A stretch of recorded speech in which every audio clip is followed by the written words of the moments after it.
So this could be a challenge.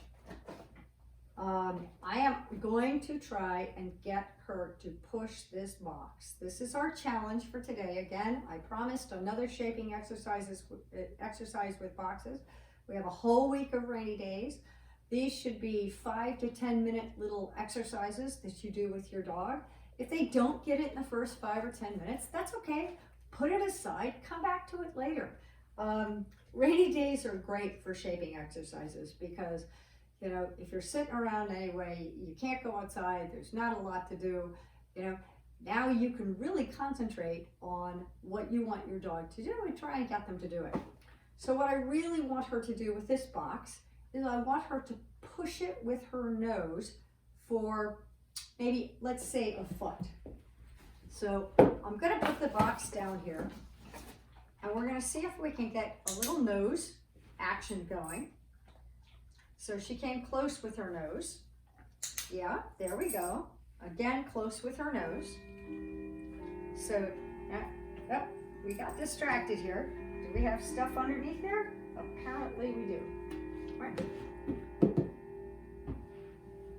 Leave that. Come here. Good. Good. Yes, good. So as soon as she really starts doing it, I'm not going to distract her by throwing a piece of food away. I'm going to leave that box right in front of her where she can interact with it again. Ooh! Okay, we're back to 101 things to do with the box. Let's see if I can get a nose going. Nope, she's going to do a paw today. Good.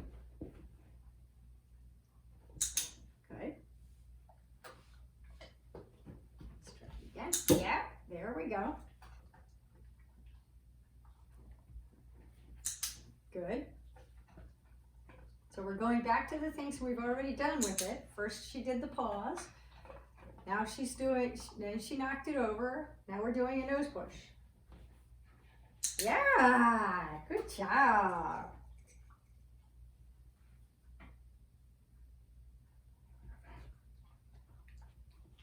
Yes, good girl. And of course, she's doing this all off camera, but go that way.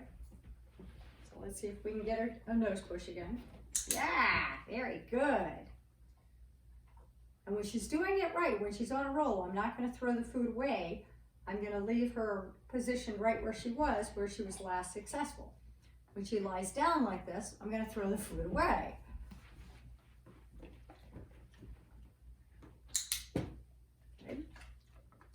So really working on the last behavior we taught, which was tipping the box over, to try and build on that to get a nose touch that moves the box.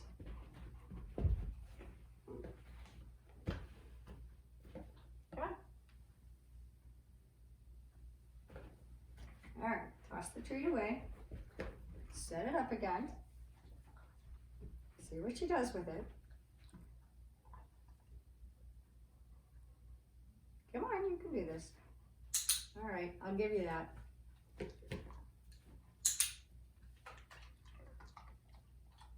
I want her to be as successful as possible. And if she's not successful doing the level I want, I'm going to back it up and make it easier. It only has to be a nose touch now. But you have to actually touch it.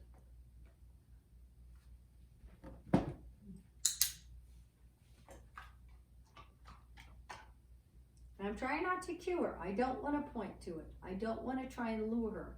I want her to figure it out. This is the whole point of shaping. The dog actually figures out what it is you want. And it can be frustrating for some dogs. She doesn't have a lot of tolerance for this. That's okay. Good.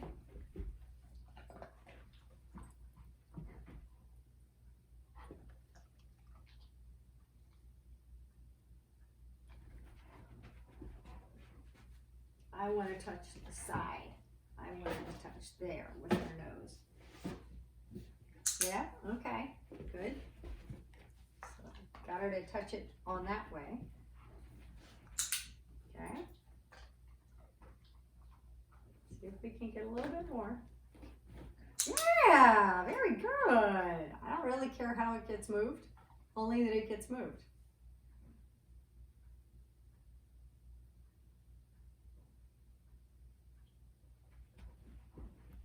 And she's giving up again.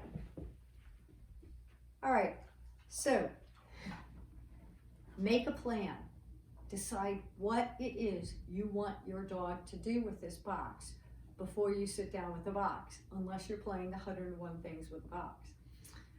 When you make a plan, think about, what the first thing might be. Typically, if you want the dog to push the box with their nose, the first thing might be looking at the box from across the room. The second might be approaching the box. The third might be touching the box with their nose. The fourth might be touching their box with the nose with a little bit more force.